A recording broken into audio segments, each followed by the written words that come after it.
The void stares back.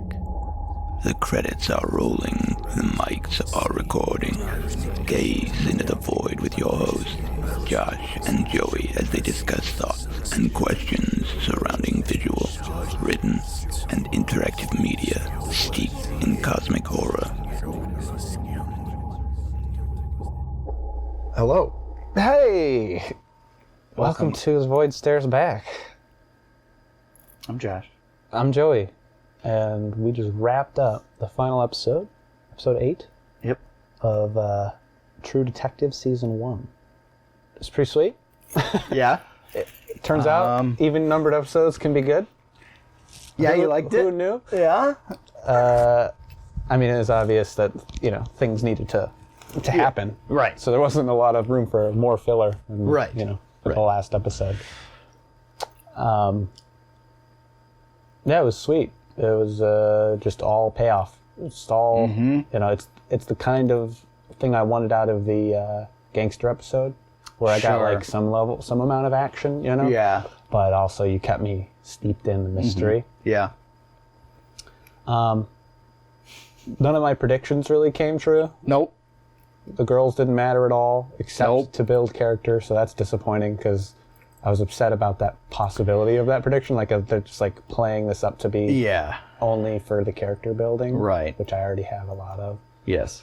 Other than that, everything seemed to fall in line with the expected place it took. Yeah. They spent a good amount of time making Lawnmower Man. What's his name? Do we have Errol. What's his last name? Childress. Childress. I'm going to call him Childress. Okay. Yeah. They spent a lot of time in this episode. Well, not a lot of time, but they spent a good amount of time making him just like far removed from normal. Yes. Right? They're just like, They're just like, you know this, because we're going to keep stringing little like details throughout the episode, but he's like a sexual deviant. Yeah. He works around kids. It's creepy dude. You know? And then there's some of the set dressing for the show was, further drove that home as to how much he had done. Yeah. So let's talk about some of those things first, because there's a big thing to talk about. There's a huge thing very to talk- huge, big thing to talk about. Yeah. But that's it. So, well, for the most part, like that's the main, there's not a lot of little ones throughout the episode. Right. So we'll get to that last. Yeah. I really liked the scene, or like the setting of the property. Yeah. Like it was cool. It felt a little gimmicky at first until they pulled the camera out for the bigger picture, where it's just like the steady cam behind McConaughey as he's vaguely moving through forested areas. Right. I was like, this could be anything. Yeah. It doesn't feel connected. Yeah. And maybe it's on purpose that that's the case, but I wasn't getting a picture out of half of those shots. It was just him turning vague corners. Yes. And being in wooded areas, and then sometimes inside. And I was like, well, what even is this building? Is it like a old military thing, like a Civil War era military structure, like the Alamo and some of these weird forts that are on the coasts and stuff like that? That's what it seems like it is, I imagine. Turns out it's a giant spiral. Sure. Too. Of course, yeah. Yeah. So. When do you get that picture? Or is it just turn out? The fact that he only takes right turns. Okay, yeah. For one thing. Sure. And then they kind of... Well, he does that because he was led that way. The structure isn't correct, but all of the other options are blocked out by the stuff he's built. Yeah, I was going to say presumably. I don't know. Piles of clothes and the twig structures and the idols and shrines and all the stuff is in the way of So it's any other clearly entrance. Made to be a spiral, so that you would have to travel in a circle to that center. Yeah. While also going upward. For a bit. A little bit. Unless the structure keeps getting taller, because that last room they're in is quite tall. Right. Which implies they went down, maybe, or that it's just huge, and they didn't see it. Yeah. In the woods. Yeah, I don't know. I think it's only as tall as the tree line, probably. Maybe so. And probably just ramps slightly slowly. What gave you the impression it was going up? Because when he comes out of the place, out of the one doorway in the establishing shot where it's pulling away, and then you can just see that it has multiple layers, right? Just 2 though, right? Or were there more? I think there's a smaller third one, and that's where that central room is. I think. I could be wrong. I wasn't really sure what that delivered, other than it was like a structure hidden in the ground. Yeah. Basically, like half buried or whatever. Or just overgrown. And he was standing on land. Yes. So I figured it kind of something covered it up, or like the bad water situation that exists in that area. Yeah, it probably was above ground at some point and is like half buried now. Yeah, sinking into the marsh sort of a thing. Right, yeah. Maybe not though, I don't know, Yeah. But no, I thought that whole, like the house and like everything about that was cool. Yeah. Like the set dressing for that house is unreal. That's got to be like 3 to 4 days. Yeah, just setting up that house. Just the mess that the house was, because it's a deliberate mess, right? It isn't just like, it's like designed to be chaotic looking by somebody. That was like somebody in a team's job to make that house, and all those little scenes. But yeah, that was cool. Classic horror. Yeah, sort of. Dolls everywhere, papers, just creepy imagery, stacks of books. And, yeah. What's before we get into the big thing, I want to talk about the personality disorder implications of Lawnmower Man, who I've already forgotten his last name. Childress. Yeah. Because he does the British thing. Yeah, he practices different languages or different accents. Because he also, in the same scene, when his wife, half sister, whatever, sits on his lap, he changes his accent, which I thought was back to his original. Because he talks like that. Well, it's not before, though. I think it's the one when you first hear him talk to as the lawnmower. Yeah, is more Louisianan. Sure. And then this accent was almost more Scottish. Which one? All right, he comes into the room and she asks him, how was your walk? And that's in the British because he's emulating what he's seeing on the TV. Which wasn't British. Right. But he's like studying it, and then he starts to talk in a British accent. And then when she sits on his lap, it changes to a thicker Scottish accent. I didn't get that impression. Maybe it is, because he doesn't say a lot in that scene. Right, no. From that point on. And then in that same moment, he switches to another one. Where because he says something like, she says, "You're mocking me again," or whatever, and he's like, "No, I wouldn't be doing that." And like uses the Scottish accent. And then when they start to become intimate, he changes his voice to be almost droopy doggish, where he's like, "Could you tell me about Grandpa?" And that's not like any of the other ones that he uses. Well, this one, when he said that voices. one, I didn't get that impression that it was put on for whatever reason. Oh, it sounded like it was more like he was mocking her like mental state, but without the cartoonish overtones that you put on it, right? Like you do an actual droopy dog impression, right? Yeah, but like his was more like, I disagree. A mocking situation of her, her mental state or whatever. I didn't. But it made three times now. I don't catch that. But made it. It wasn't so much that he was purposefully mocking her. It felt like he was like semi-returning to some form by being similarly minded.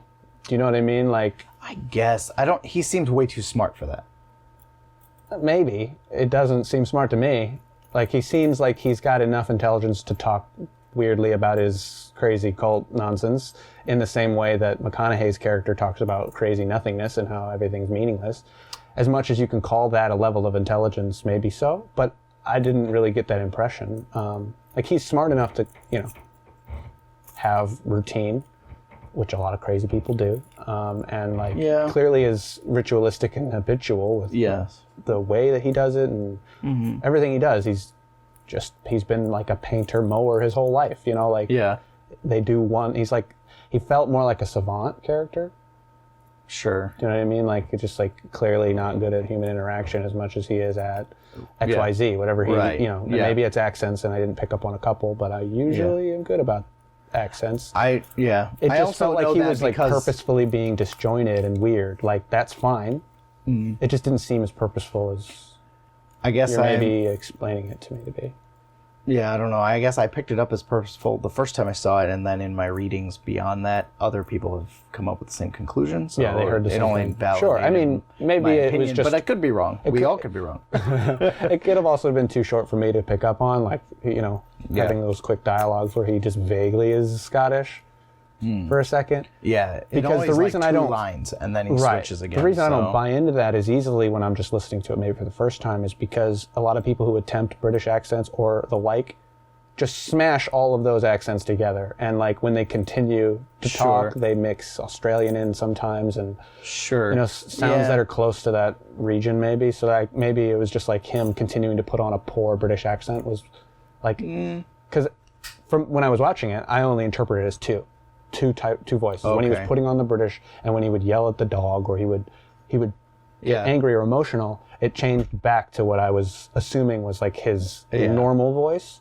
Which he, you know, because he clearly puts on like the retail voice when he's at his job talking to the teacher, or talking to the detective when he's on his lawnmower. Like that's clearly his like, or when the detectives drive by and ask him where the church is. Yeah, that's a consistent voice. Right. Where he's like, oh, this is how people need me to talk. Right. You know, like that would be like the kind of thing that personality might latch onto and understand is like important for appearing normal. Well, do you know what I mean? Yes, I agree. And that's a subconscious decision, usually, by those kinds of people. Not like I'm deciding to sound a certain way. See, I took it as he understands that this is what he needs to do to blend in, but not because it's a personality disorder that he latches and then he latches that it's a very conscious, like, this is how I blend in to cover up all these things I'm doing, to make me non-suspect. Yeah, I mean, that's part of it, but I don't think it's... I didn't get the impression that it had so much, like, forethought into it, as opposed to, like, this is a defensive mechanism, and these people are going missing because it's the kind of environment that I happen to be a part of, where there's hurricanes and flooding and people go missing, and it's not difficult to, you know...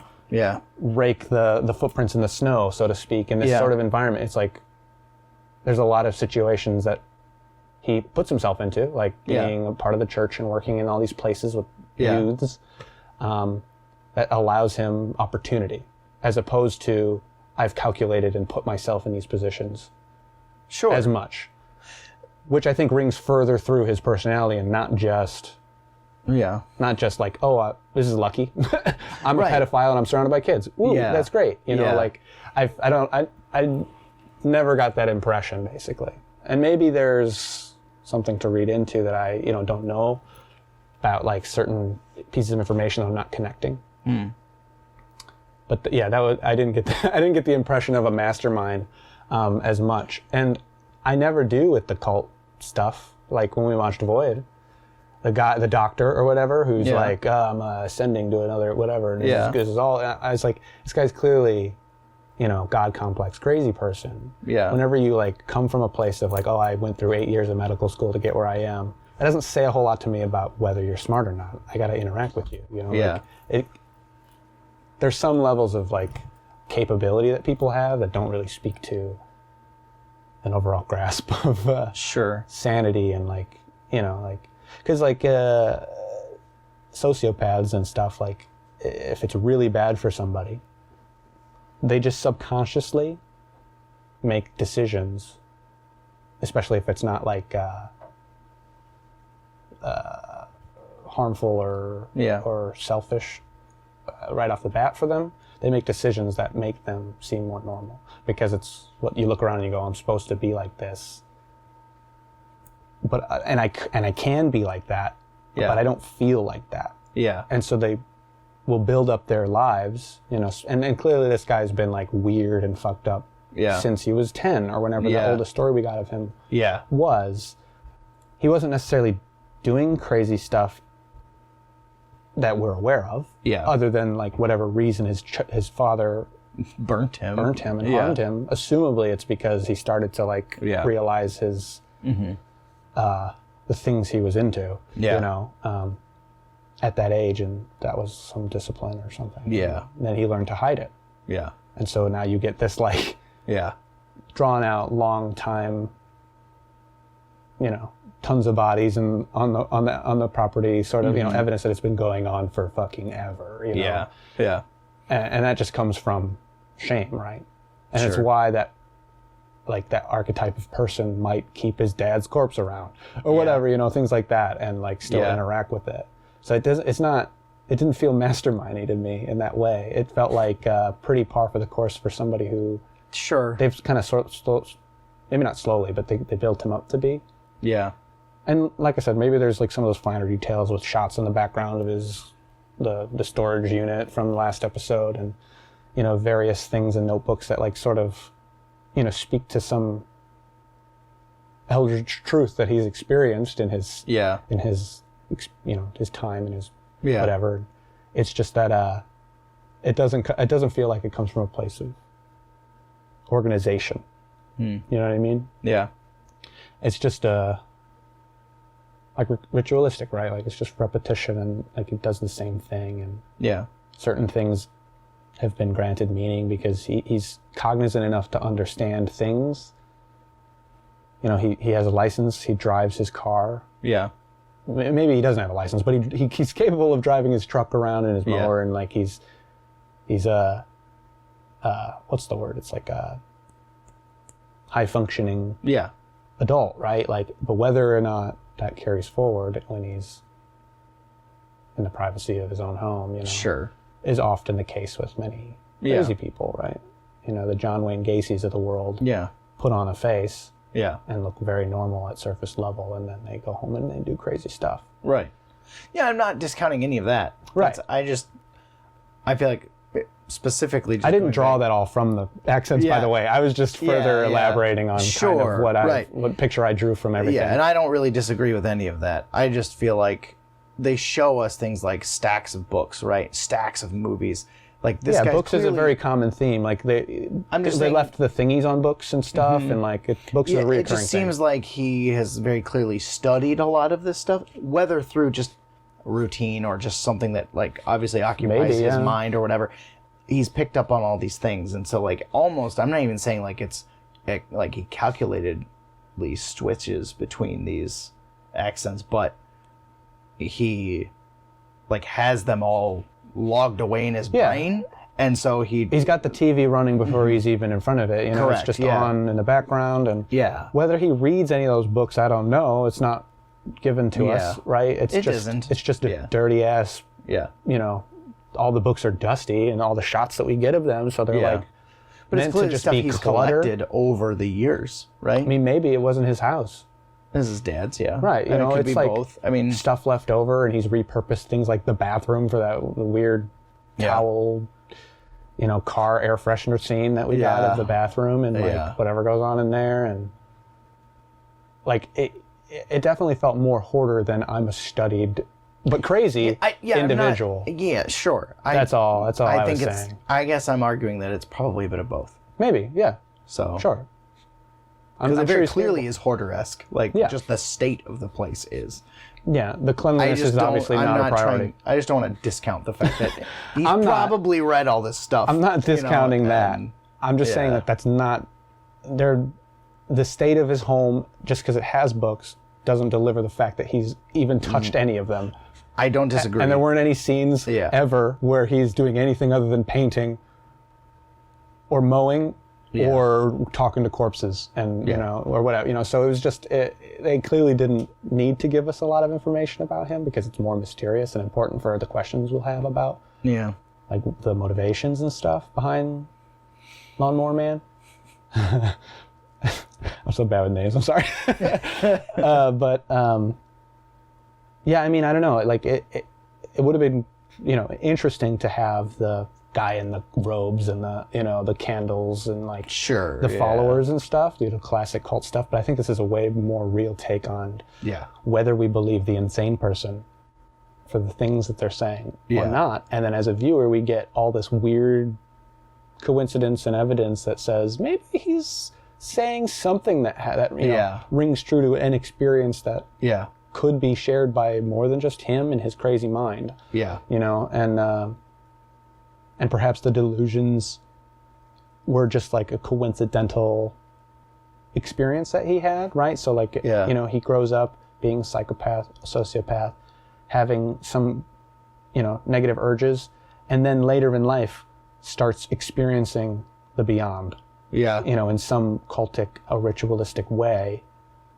And then it just sort of, you know, fuels the fire for the, like, awful, you know, things that he was partaking in some way before and gave him, quote unquote, purpose, right? Like that's, I think they call it like a catalyst or a trigger, right? You know, it's the thing that gives the you know, negative behavior and removes shame from it. It gives a validation for him. Yeah, and it's like, you know, because there's lines he has when Rust is following him about, and even before when with his half sister or whatever, where he's like he talks about his own ascension. He's like my journey, or I think he calls it journey. He's like, my journey. They're witnesses to my journey. He's like, you guys are just along for the ride. None of you matter. My journey to whatever is nearly complete in his eyes, or whatever. And maybe he says that every fucking day. Maybe he thinks he's always there and he just needs that next kill or that next, you know, whatever it is. And his journey is never up, right? You know, like he just thinks it is. I don't know. It was just a different window into that kind of character that I sort of observed it to be. Right. Because, like, you know, reoccurring imagery found in all these places, like angels and, or I guess there were cherubs and like the red-eyed guy, and then the antlered people that you see on the back of his dad's shed place, wherever. And you know, that's reoccurring. That's repeatable. That's ritualistic and not in a cultic way as much as in a behavioral way. Both, I guess, right? In this case, since he's got all these drugged out followers and crazy people who know about it. But yeah, I kind of like this take on it. It feels way more real than the fucking doctor who peels his own skin away or whatever and like, you know, ascends or something. Like this is like, you know, this is the toting on the fence of, you know, that fantasy idea and the real world and how it would interact, which is what I wanted out of the show. I mean, I got it through and through, right? Like, I talk in this episode about, like, you know, the even episodes not giving me what I want. But they are, like I said, palate cleansers, and in the way that they ground you back into the real. You know, they're important for establishing the fact that we're not about to go off the deep end with this. This is just the story written from the perspective of two people who got in deep with someone who was off the deep end. Right. You know, and whether that rings true in the experiences that they have sort of retold us by way of the omnipotent viewer, the way this is written, that's, you know, for us in the details to sort of work out. And that's more interesting to me than the Cthulhu's definitely out there. Isn't this, you know, cool and rad? It's like, well, is he? I don't, you know, I mean, I'd rather it was still a maybe. Maybe some crazy stuff does happen and I have to reconcile that, but like, you don't have to take me all the way to the end of the movie where we're staring at floating pyramids in another realm and I finally get to hold hands with... I'm going to keep coming back to that movie. I'm sure. I'm going to keep referencing it. But yeah, no, I think that's my take on the real stuff. The stuff that was said in this world. We haven't even... It sounded like we got into what I was foreshadowing, but we haven't even talked about it yet. No. We haven't even touched on it. Well, and it's common backing up still with his character and stuff. Lawnmower Man? Yeah. I don't know if you have further thoughts about it too. I want to know. I want to talk a little bit more about his actual dialogue too. In the opening scene, you know, he's talking to his Well, first he's talking to his dad. Yeah. Just monologuing about hosing him off. Yeah, and he's like, oh, you'll keep another day, you know. There's a lot of flies. Yeah. We'll have to hose you off. Yeah. But then, in that room, there's words all the way around. Interesting factoid. It's the entirety of The King in Yellow, Robert Chambers' work, like, is written on the walls in blood. Sure. Yeah. So. I saw the word king, but it wasn't. Bunch, yeah. It wasn't like. Yeah. It didn't specifically. Right. I couldn't read anything. Yeah. You know, other than the individual words. Yeah. So. Does that, in your eyes, does that speak to something specific of, you know, to go back to your argument that he's, you know, well read, and would have, because this book, like we talked about in a previous episode, exists in the world at this time. Correct. You know, as a published piece of work, and is in public domain by that point. Yeah. So it exists. Well, yeah. I don't think that at this time it's popular, like the way it had become now. Yeah. Like people, like the boom of Lovecraftian media and games and and stories really. Right. It was still pretty niche, right? Like, to have found it, you would have had to gone looking. Yeah. But yeah, I don't know. Do you think that? Because you don't. So here's my thing, right? You know that because you've done further research. Correct. I wouldn't. The viewer doesn't know that because it's just like the madman scroll, like that could have been written off as like, oh, he's clearly crazy. He wrote stuff on the wall. Yeah. Right. And the themes we've already heard about in the episode are on the wall. And the word king, and it's like, okay, that's probably all related. Yes. So do you think that that's important, or that correlation with the fantasy world that this exists within, in terms of like it not being a book that the guy read and was like, this makes a lot of sense, and he's like, I'm gonna map this book to my fucked up life? Or do you think it's like more of a retelling of the story, of not necessarily retelling, but like an interpretation of that information? Maybe. That's just sort of been applied to his experience, the character's experience within. Yeah. Do you know, like calling Carcosa the place. Yeah. Is either the well-read, insane person cheekily naming it after something he read in a story, or it's him experiencing something that he has been informed by knowledge or otherwise it to be called Carcosa, or made it up himself and like is the originator of the experience in the story. Do you know what I mean? Like, yeah. I think the latter. I think that it's not like a book that. Yeah, I think he's just plastered over his experience. No, I think in this universe, this story. Because the book never comes up, right? Like the detectives. No, they don't even looked know. Up the King in Yellow and would have found it as a book and would like, oh, okay, let's figure out what this guy's deal is, and they never do that. So like the book doesn't exist in this universe. Yeah, basically. I think that this is his own, account of his experience or whatever. Yeah, and that's kind of how I was. His mind poured out. Yeah. So, yeah. Well, and then moving on, then he talks about, she asks him basically, "Do you want to make love to me today?" Yeah. She calls it making flowers. Mm-hmm. But and he said, "No, I've got work to do. My ascension is near. I'm about to leave the disc in the loop." Right. Yeah. Leave the disc in the loop. Yeah. So the whole time is a flat spiral. Like which I think is interesting. So like the disc in the loop is times as a flat spiral, right?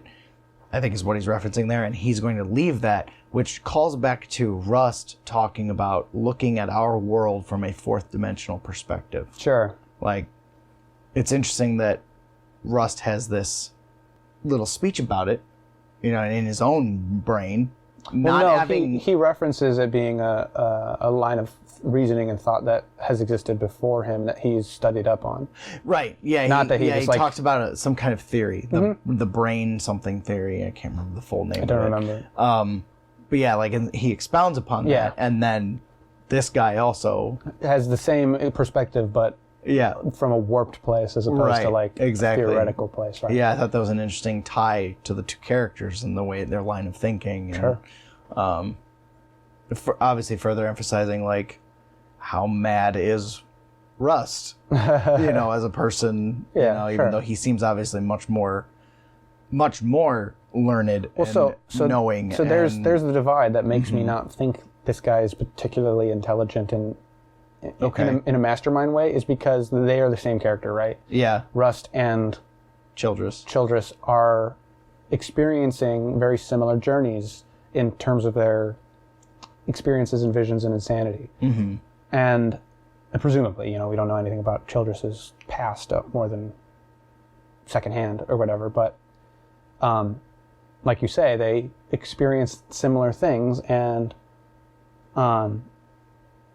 become aware of these things after the fact. Mm-hmm. Rust and Marty become aware of those things after the fact that they run along, come across these experiences that they've had, like the guy who starts shouting about the Black Star and this has all happened before and that sort of thing. Yeah, like that was what caused Rust to find that information about the circles and spheres and multi-dimensional relationships and stuff like that. Right.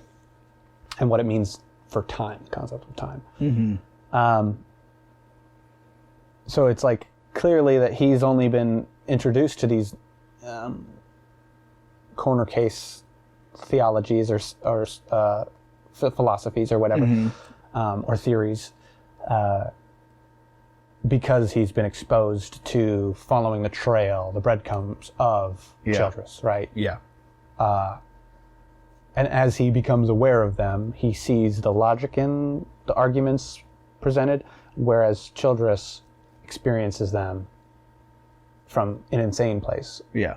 And generally Lovecraftian villains are normal people who become aware of something that takes them to the insane place. Yes. That's generally the story, right? Yeah. You're like, I'm not fit to understand this.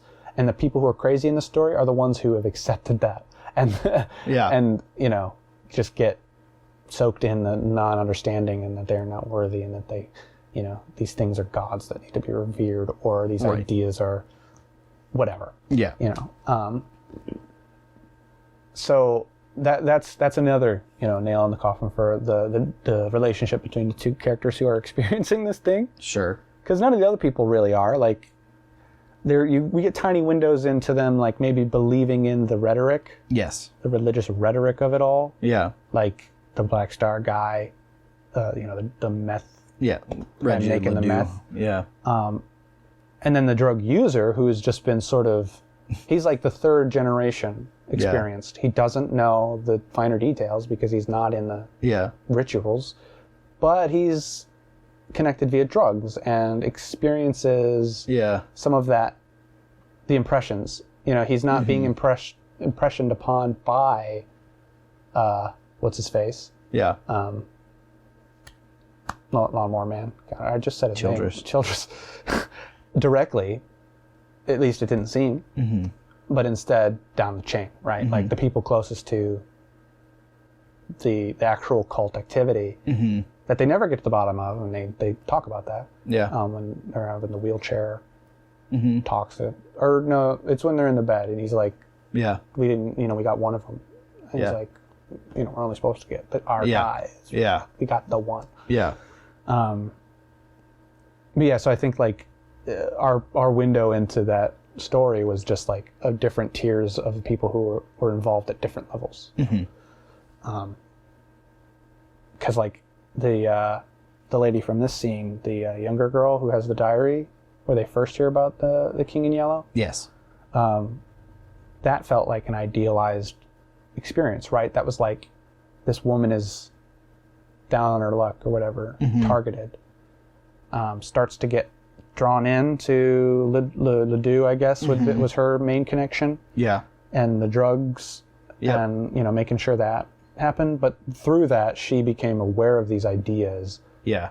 And I think it was less cultic than more like, Ledoux believes all this stuff, and Ledoux is helping me to feel okay about my life, or is in a place of power and can help me, and like, because that was that character. And when Ledoux was murdered, she relatched on later to Marty or whatever, and he was the stable. Oh, wait. Whoa, back up. The diary isn't from that girl. I thought that's what we talked about. That's what I was... Because he hands her money. Yeah. No, but the diary... Oh, yeah, she had the bag of the... Right. No, you're right. Of the dead girl. Yeah. See? That's why we have you around. Because I was making assumptions there. Yeah. No. The diary is from the dead girl. No, you're right. Who, though, everything you were starting to say, though...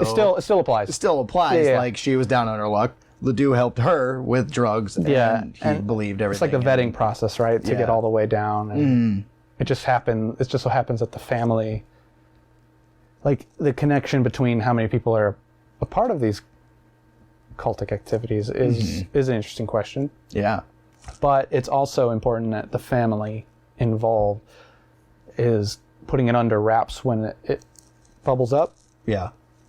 Just solely because they are a family name of status, and these are like blemishes on their name, right? Like, and whether it goes even further that they're like actually fucked up and they're all participating, right? I'm not so sure. Yeah, I'm not either. Not a lot of evidence that convinces me of that, because that's something that, good old Rusty, the dog, would have sniffed up, Yeah.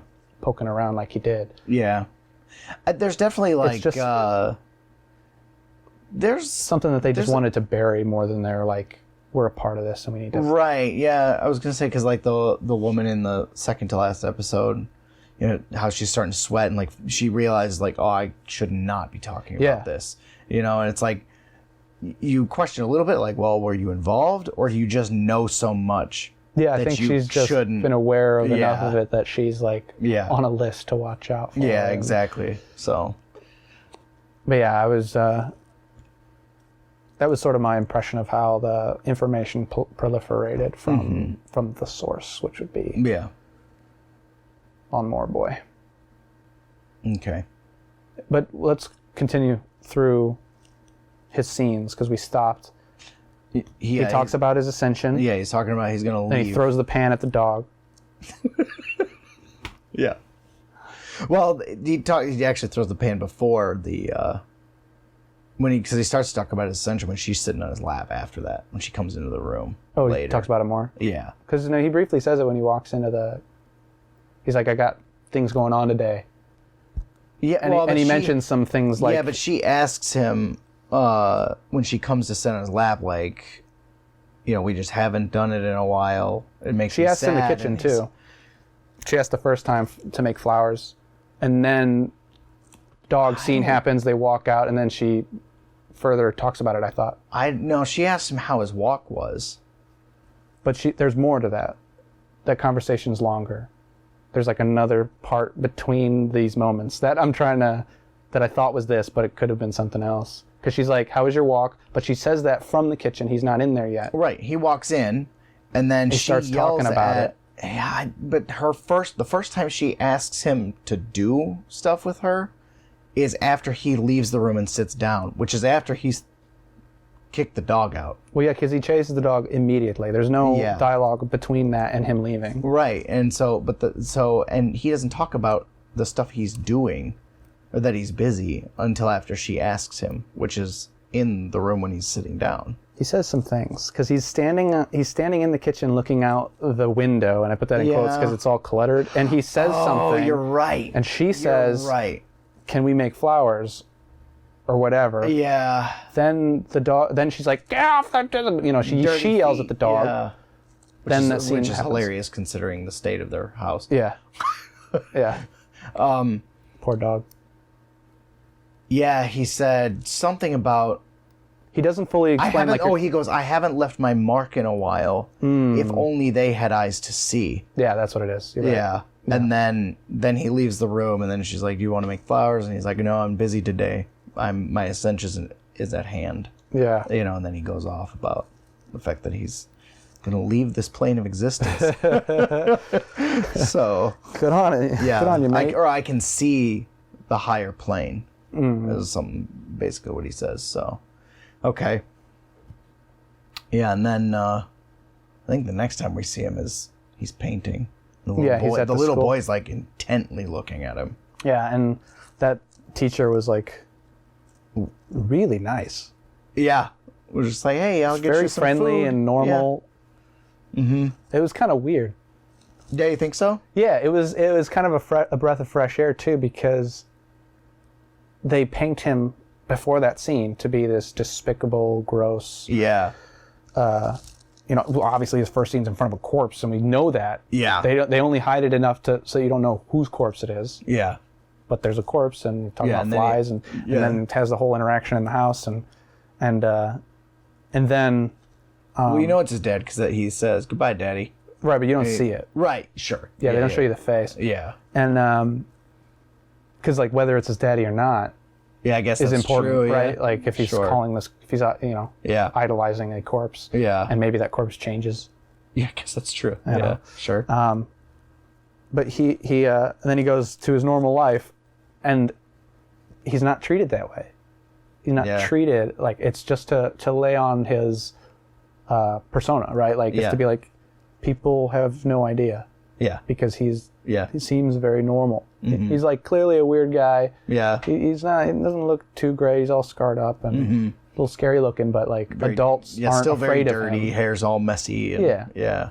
But adults specifically aren't afraid of him. Yeah. There's 3 different scenes where they interact with him. Yep. Most of them are main characters, but yeah. But yeah, it was just interesting. Mm-hmm. That he's like, he's known, right? Like, yes, to some extent, that people are friendly with him, and that he clearly gets work because it's a very religious place, and he's working through the church. Mm-hmm. And so there's that sort of people trust him, right? Yeah, and there's that like aura around it, like the man is working from the church, must be upstanding gentleman, right? Mm-hmm. When you talk to him, he's not mean or horrible. No, he's very polite. And, very has conviction about his job. No, I'm not going to stop for lunch. I got a lot of work to do. Which is to us supposed to be more sinister, right? Right, absolutely. But well, not to mention before that occurs, he's staring at a girl dancing. Yes, very erotically. And you can see in his eye like he's trying to control himself. Even he's like his heart's racing. Mm-hmm. Yeah. So and then the boy is just staring at him, and he's just like, he's like made uncomfortable by it. Yeah. Almost like the boy knows something, right? Like or he's worried, maybe. Like I can see you're not right as a person. It could just be like the the reminder that like his facade isn't perfect, or that because he was just a second before that he was sort of starting to be more visual about his inner desires. Mm-hmm. So he's like, oh shit. Yeah.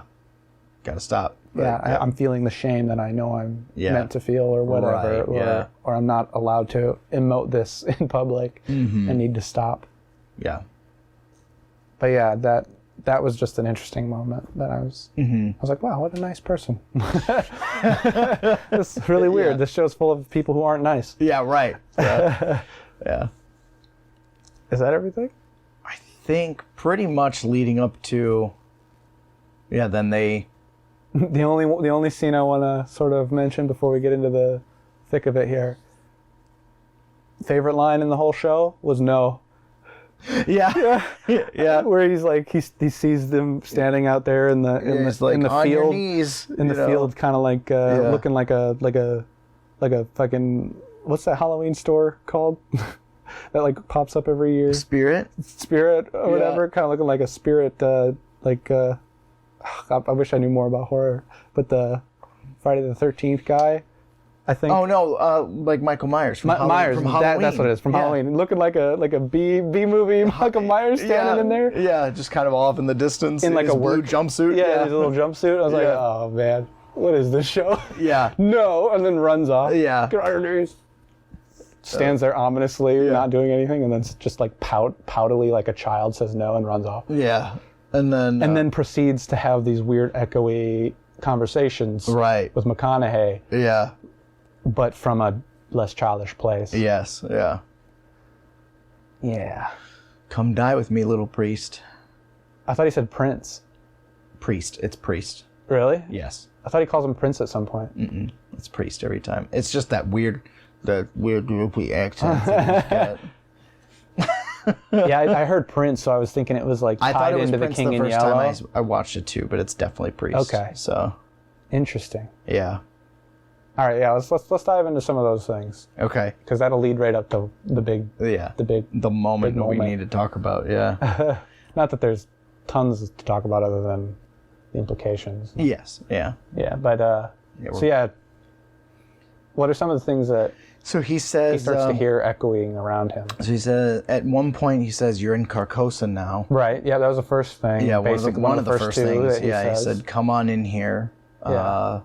Just luring him down. Yeah, and then he says, "The things you'll do to me, or the things they'll do to me." I think implying like if you catch me and I don't die, the things that people will do to me for what I've done. He said, and then he relates that to the things I'll do to all the sons and daughters of man. Right. Yeah. And then he starts to talk about that just seems like you blessed Reggie and DeWall, simply acolytes, witnesses to my journey. Yeah. So bless them by killing them. By killing them. Yeah, which death is like not the end, right? Death is not the end. Yeah.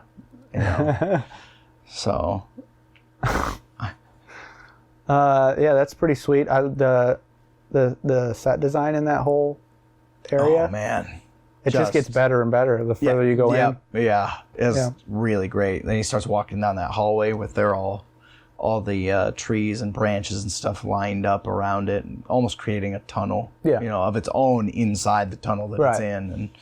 And then that last moment, it's like a rib cage. Yes.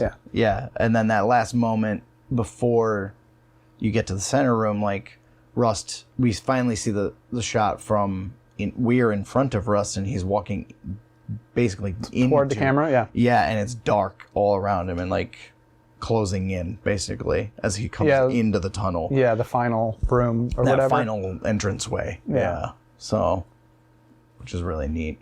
But yeah, there's all sorts of stuff hidden away. Yeah, a lot of on the journey in. A lot of children's clothing and shoes. And shoes everywhere, wrapped bodies. Yeah, a couple of those with like antlers themselves. Yeah, the one had antlers, the one that was more like mummified, and then there's the one that you're like, it's the very first one he looks at, and Rust actually goes up and smells it to see if it's a body, because it looks like a child's like body wrapped up in a bag hanging from one of the branches. And you only get the vague outline that it might be, and you see him. That was down one of the dead ends, right? Yeah, and I thought he was like just looking around. I didn't notice he smelled it. He does like look, but then he like puts his face like right up to it and start like almost gives a sniff, like, is this dead meat? Right. And then moves on, but you don't really see if he recognizes it or not. So wasn't there a thing about meat? He said sentient meat. We are sentient meat. And no matter how illusory our identities are, we craft those based on everyday decisions. What did Marty repeat? Did he say scented meat? Yeah, he said, "What is scented meat?" I was like, Marty made me think I misheard him. Yeah, no, he said sentient meat. Yeah, that's great. Because that's what I heard when McConaughey say. Yeah. I was like, scented. I'm so confused about that scene now. Thanks, Marty. Way to go. Yeah, just another divide between their characters. Yeah, well, just another weird thing that they had Rust say, because he's a weird, crazy I like dude. that he mentions, going back a bit too, that Rust mentions the taste in the air. Mm-hmm. That he revisits that psychosphere. Yeah. That he talks about in episode 1. When he only refers to that in the interview, right? And not... No, it's in the car. The first time he mentions it's in the car driving to the scene. The first scene when the first murder. Oh yeah, it's just like sulfurs in the air or something like that. Aluminum and ash. He said I can taste. It's like you can smell the psychosphere. And he mentions it again on the date. They talk about the phenomenon of you being able to taste metal in your mouth without putting metal in your mouth. Sure. When they're on the date. Yeah. The double date. Yeah, they're talking about synesthesia. Yeah, which is what he has, and just further. Yeah. But yeah, then supplanting that. Yeah, then he actually mentions it again on their way to the house. So cool. Yeah. Yeah, I mean, like that just felt fine. Yeah. It's just like, oh, sure, yeah. He's got the intuition, the idea that this is connected. Yeah. And then they get there and the camera pans around him like he's just scoping the place out from not even exploring anything yet, just standing there after getting out of the car. And he's like, this is the place. Like, he just knows. Sure. You know? I wonder if there was further visual continuity in that parking area with some of the other scenes we see with the big tree, and then later in the yard when he starts to get like the vibe of kind of like the look of deja vu, right? Like that someone is experiencing deja vu is like the weird curiosity that drives him outside during a conversation, or maybe makes him approach the scene differently. I didn't really look at that because I was it was a very dense. I was like looking at the house and me too. Trying to spot different sheds out in the woods, so I wasn't sure. Yeah, because they pull up right in the center, so there's not a center tree in that space. But I was just sort of thinking about it as a thing that might matter. Well, it's interesting too. I mean, you can entertain the idea that they keep talking about like times this flat spiral and like we'll be in the same, like Russ says multiple times, like how many times has that little girl been in that shed, and how many times have we been here having this conversation? It's like he gets to this place and he's like, this is the place. So like how many times, how many lifetimes has he been to that moment? So he's like slowly like losing his current self to the idea that he's mainlining the truth of the universe, that he's having memories of previous lifetimes, but like not actual memory, more like like intuition or a gut feeling that this has happened before, and he needs to walk in this direction very specifically right now, and like he just sort of disconnects from reality, and then switches on like his weird psychopath mode and just walks away, slinks on out the back door and finds a structure built in the shed that he was destined to find. Speaking of that, before we move on to the big thing, here's another big thing. I was watching a lot of math videos. I was also watching a lot of science space videos, and one was about information. Okay. I'll tie it all together at the end in a nice bow. It'll be great. I'll make it make sense. It was about information, and I think you really like these videos, so maybe I'll shoot you some. Please do. They're animated. Okay. Incredibly, it's simplistic animation style. Sure. Considering some of the crazy things out there, but it's clear that hundreds of hours went into each of these videos. Okay. So it's like they're quality work. Yeah. Sure. Anyways, it's about information, and what does that mean? Okay. Like what, for the physical world, what is information? And then they kind of talk about information boiling all the way down to the smallest known particles. Okay. Which are things like quarks and there's 2 other types, and there's 17 fundamental particles that make up things like electrons, that make up things like atoms, that make up things like organisms, and they, all the way down to the smallest thing that we are aware of. These are the true pieces of information. Right. Because you talk about things being like, you never lose information in the universe. Energy is never lost. It's just changed, right? Yep. Like that idea is constant. Like if you take a piece of wood and you burn it, it turns into ash. The information is still there molecularly. Yeah. It's just been changed. Right. So that there must be maybe some hypothetical sci-fi way to recreate something that was changed, and that the information is still there. And when I was watching this video, it was basically a video about black holes and how they delete information, or maybe they don't. Talking about that sort of idea. Yeah. But it made me think about Dr. Manhattan. Okay. And how he has the line about seeing the castle in the Martian sand before it is. You're right. And so if every piece of information is never lost, that would be true going forward as well.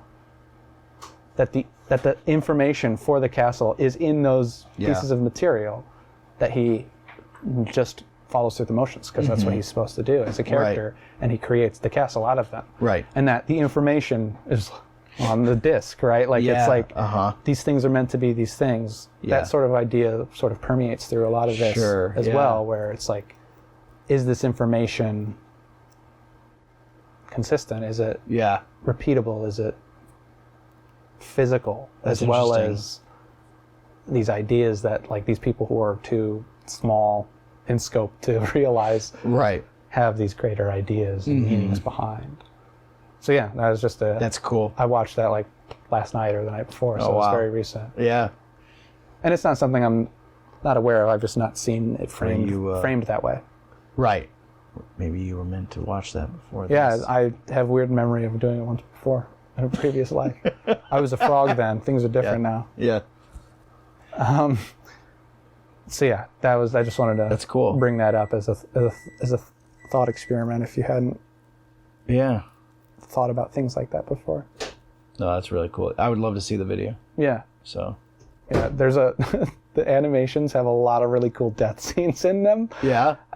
Instead of humans, they draw little ducks or birds, or like I think there are a bunch of different kind of birds, but like the duck is kind of like the main one, I think. Or maybe it's like a pelican, or not a pelican, but a pigeon. Okay. Or something like that. It's just a cartoon bird animal. Yeah. And they like talk about being exposed to space, and then they actually animate the duck dying in different ways and stuff like that sometimes. Not all the time, but when it happens, it's real and it's brutal. And and it's great. Oh man. I'm always like, oh my God. Yeah. It's like when like their mask decompresses and like you just see like the little duck like asphyxiate for a second, and then like it just goes and blood like covers the visor or something like that. They're really brutal, and they don't. Oh man. It's kind of great that they just even do that, because it's just such a as a matter of fact scientific video. Yeah, with these like cutesy visuals. Yeah. And then they're like, these aren't cutesy visuals. Don't kid yourself. Right. It's great. Huh. Anyways, that tangent aside, back to Carcosa. And McConaughey's walk through it. It's interesting too. Earlier on, McConaughey. Well, all right. So Rust and Marty are sitting at the desk in Marty's PI office. Yeah. And they're telling each other why they quit. Right. Well, Marty's like, I quit because of this baby and stuff. And this is in the last episode. And Rust says, we forgot to talk about that. Yeah. I came back for this, right? Because I had something to do before I move on to the next thing, which then he talks about, my life has been a circle of destruction and degradation. Right. And then now he's... Does he say circle or does he say cycle? Circle. Okay. And in this, he's walking through Carcosa, which is a circle, because he was taking all these turns around. I mean, all these strung up acts of violence and degradation. Yeah, and he also has the rebirth moment, right? Like, goes through trauma. Yeah. Gets stabbed. Yeah. Is bleeding out. He talks about his experience, his near-death experience. Yeah. At the very final scene. Yeah. But then there's the flare and the visual metaphor of the light coming down. Yeah. And all that stuff. And so metaphorically, it's all sort of that same journey, right? Like cyclical journey to the center of this thing.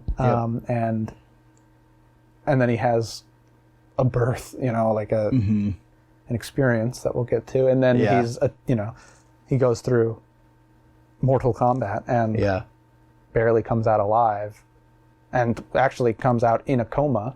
Yep. And then which he also later has another experience that he talks about. And he references that a little bit, but I thought he was talking about when he's lying on the ground. Really? Because he says he felt like he was slipping away.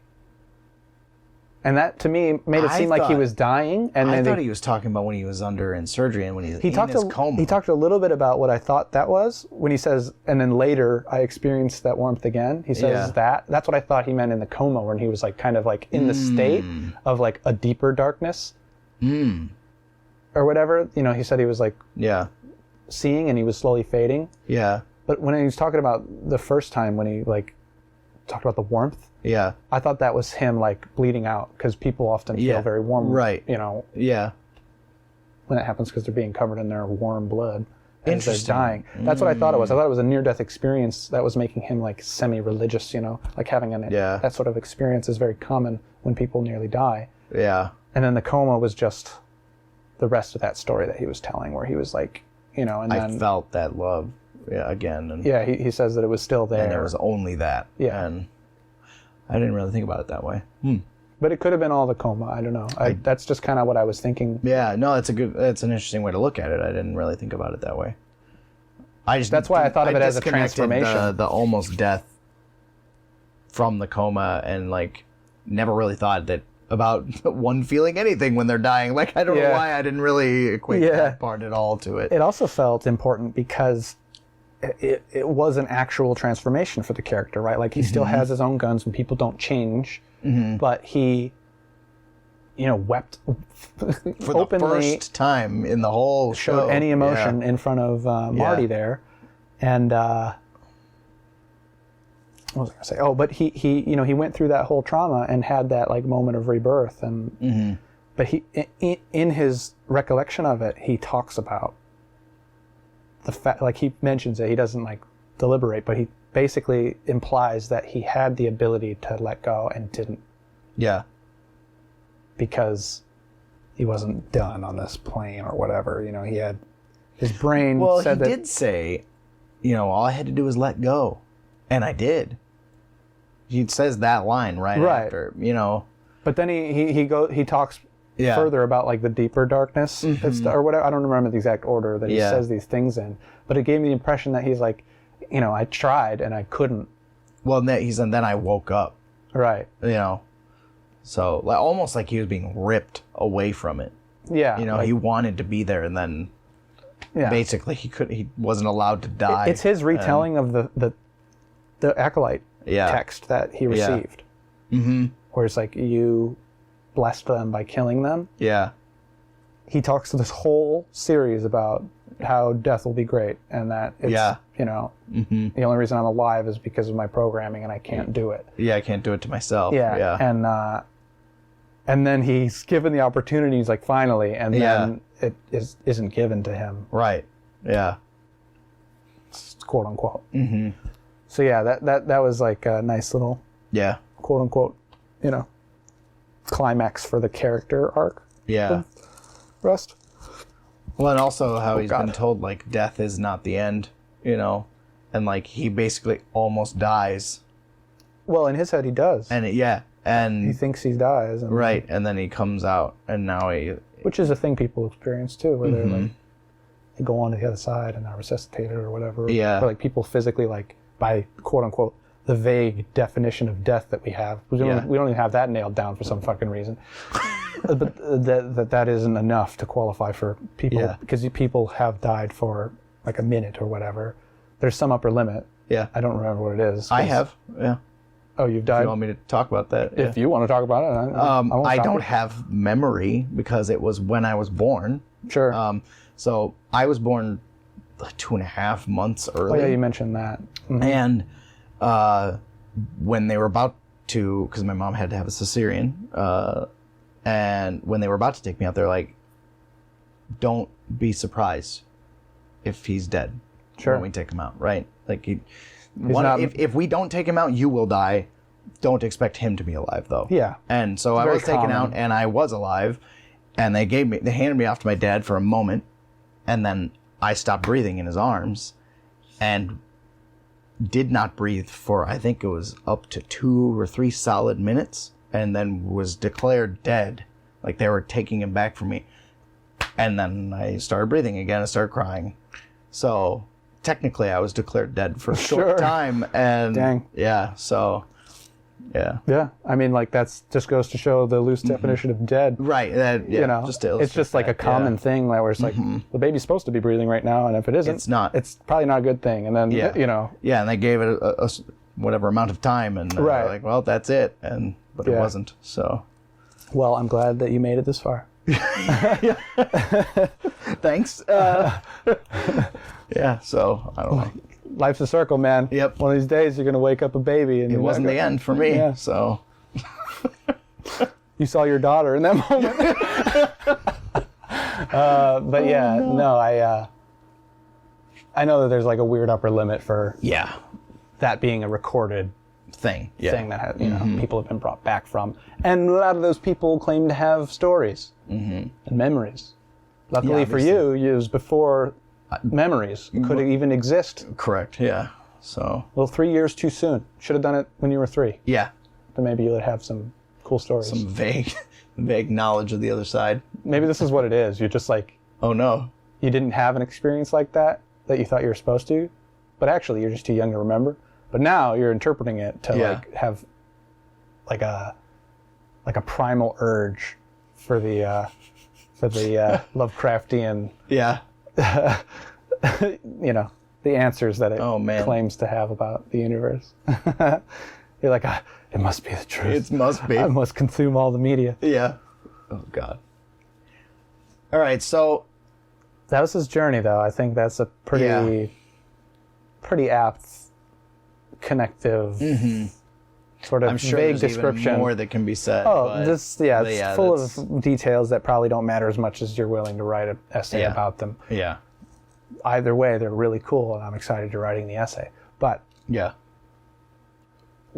I got a lot of this just by watching it the first time. Yep. So that stuff is definitively there. Yeah. Definitely. For me to experience and uncover. And that's kind of what I like about this show, is that it's like what is actually picked up the first time, like from fresh eyes, as opposed to you who's been in this universe a few times. And one of which was when you weren't watching it, you were just reading online about theories. You had to know.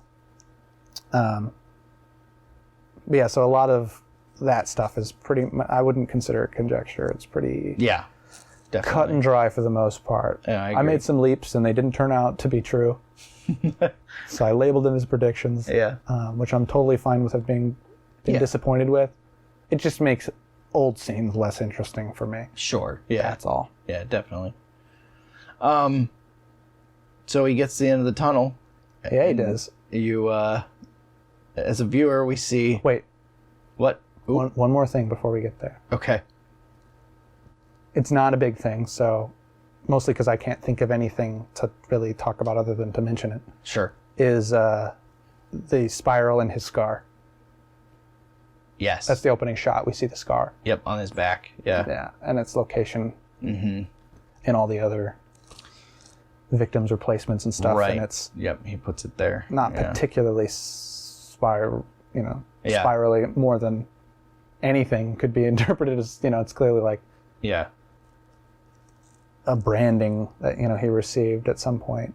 It doesn't seem like it's like, I became insane, the spiral's important, now do it. No, yeah. It's just the thing that to other people who were like steeped in his mantra or his weird faith. Yeah, belief system. That he is important because he is marked or he's whatever. Been branded by it. Yeah. He is an example. Of that sort of a thing. Right. Well, and then obviously those closer to him, like Ledoux, emulate that because Ledoux had scarring of that, but it was much cleaner. Oh, really? Yeah. His same back, place? Yeah, because Charlie Lang, the inmate, who first tells them about him, basically, that he lived with him and stuff, says, he has a scar on his back, too. That's some spiral, and then you see that shot when Marty's behind him in the house. You get a quick glance that he has that spiral. But when he's walking around in the towel? Yeah, when he's walking around, you see it, but it's just a very cleanly cut scar. Sure. His back is not like how Errol's was, where it's like... His is more primal and just... It was like carved into him, basically, or branded on him in whatever fashion. Yeah. So... Yeah. Just thought I'd mention... I noticed. Yeah. Okay, I noticed it. It was there. It was there. It's hard. I mean, I'm glad, but it's also a little hard to miss. Sure. Because that's like you said, it's the opening shot. Yeah. It's on him. So. I just didn't think to mention it because it's basically meaningless in terms of like expounding upon that. Yeah, you can't say much more about it than, oh, there it is. That's where it comes from. Got it. Okay. Yeah. Like that sort of thing. But yeah, okay. Yeah, definitely. All right, yes. Rust gets into the antechamber. Yep, and we're greeted by a pretty strong visage. Well, his vision fades, as it has for his other visions, as this vision focuses him on this image. It isn't just straight to this crazy vision. It's like he like, his... Yeah. Like you were saying, the at the entryway when things darken, this is like an imposed darkening of his visions. Yeah. Well, I'm talking. Let's not even get to that first. I mean, what are you saying? When we're walking into the tree display thing, the King in Yellow. There it is. Yeah, like we see very prominently the subject of the worship of all these people that are taking part in this activity, right? Well, at least the conduit for the worship. Correct. Yeah, I think because in some readings, a lot of people have called Mr. Childress himself, he's the King in Yellow, that everybody mentions. Right, that's what I assume that they kind of the head thought. Of this pseudo church, basically, or whatever you want to call it. I mean, he's been given sermons and shit. Yeah, right. Stuff's been going on. And you imagine, obviously, there's clearly an altar in front of this statue or this idol, where they, I imagine, have done these children's sacrifices and probably branded people with the scar and all that other stuff. Right. But yeah, like there it is. Yeah. And I mean, it's pretty gnarly. I was gonna say all serious discussion aside, like it's awesome. Yeah. It is just super cool. It reminded me of our discussion about Annihilation's wall mural. Mm-hmm. Yes. The wall mural is like leagues ahead of this in detail and but not in what it stood for. Sure. Necessarily, but like that mural in Annihilation it's going to be really hard to top. Yeah, it's cool from anybody because it took into account a lot of really awesome things and the artistry in it was insane. Yeah. This was still cool, but like it was a lot. It wasn't a massive departure from everything we saw leading up to that room. No, it's just the biggest, most prominent one, right? It was very plain compared to that expectation of the slow pan reveal. And I was like, oh no, this is just like this is a red herring. There's going to be a bigger reveal. I wasn't disappointed. It still wasn't what I thought it was going to be, but like when I saw it, I was like, it sort of cemented like, oh, this is as shallow as they're like worshiping, right? Like this is the big thing, and it's nothing else is in this room except this. Right. For the most part. But I was like, wow, this is it must be more, that they're it's just that is important. Just one of their just one of their cool places. They just like hanging out. Yeah. So then as Rust is I forgot about that part. He looks at that and then it starts to pan around the room and he looks up. Yeah, implying that he's looking for Childress or whatever. Yes. He's like, he's still looking around for him, so he's just kind of scoping out the place, and then his visions come on. Yeah, now those pesky visions. Yeah, now the room darkens, and a giant vortex in space appears, pulsing with energy of some blue source of some kind, and just. I didn't take in everything, unfortunately, but it was just a big tornado in space of clouds and even he's like, you can see on his face, he's like, this isn't a usual vision for me. Yeah, this is. He usually takes the other ones, in stride, and right? Kind of just like even they're referential. Like rubs his eyes and stuff. Yeah, and the other ones are like the lights in the street start doing a weird thing, and it's like the clouds light up, or here's some crows, I guess, in a spiral. Maybe that one was more like the number 23 situation, I think. Where it's just like he sees the crows and then he's seeing the spiral everywhere he goes, so he's mainlining the truth. He's like, oh, this must be where we're headed, right? And he's I didn't think of it like the crows didn't exist and they were a vision of his, as much as it was like he saw something in the crows like one would do for a cloud. And we kind of talk more about that in the episode. Yeah, I don't disagree. Yeah. Sorry, I wasn't trying to imply. But this is like far and away, very desperately. Completely segregated from all these other visions he's had. Yes. These little visions, they were small time. Yeah. This vision, this is the fucking. This is the truth of the universe. Yeah, right here. Yeah. But to speak on some of the maths and stuff that we mentioned, I don't know how much you know about black holes. I mean, to go back to them. Yeah. But there's like a number of theories, right, about what's going on. Yeah. Past the event horizon of a black hole, and it's said to have gravity that, quote unquote, either is or reaches infinite gravity. Yeah. At the singularity. There's theories about what that means at the end, right? Whether it's like the universe of ours having a crease, right? The fabric of space being creased at that point. Yeah.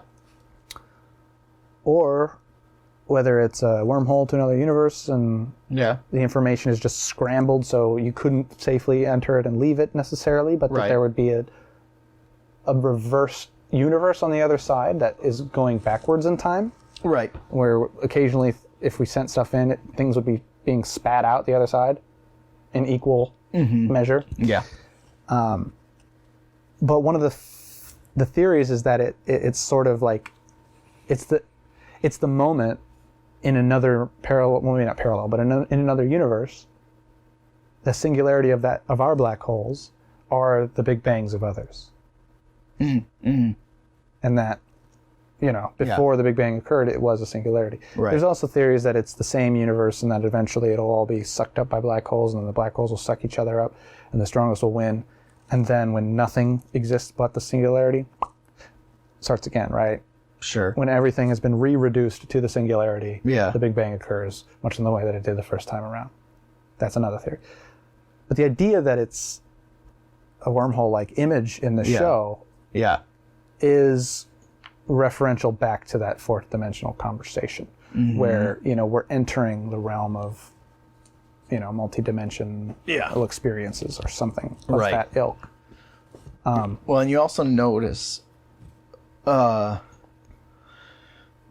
all these guys keep talking about black stars, and you see black stars drawing where in that vortex there are what looks like where stars would be, but they are black instead of normal stars. Yeah, they're just little flecks throughout the whole thing too. Yeah, I think maybe I interpret that as like the dust, that it was like kind of swirled up, but I guess that makes sense. Yeah. I mean, which it could very well be, and they just saw them as black stars. Yeah, for sure. It's their interpretation of it. It could also just be that the actual vortex itself is being interpreted as a star. As a black star, yeah. Because it's Because I mean, like we talked about this before when the journal episode about how black holes could very well just be interpreted as black stars, where the gravity is so high that their own light can't escape it. But that imagery lined up with the black star stuff just fine. Like it all makes sense there. Yep. I just wanted to make that other connection with the fourth dimensional idea that there's like a wormhole basically, and whether it's like a looking glass, right? Like the idea that it's either a gate or a window into something. Carcosa's on the other side, man. Well, they were in Carcosa. They already made it. Well, I know what you're saying. Depends on Yeah.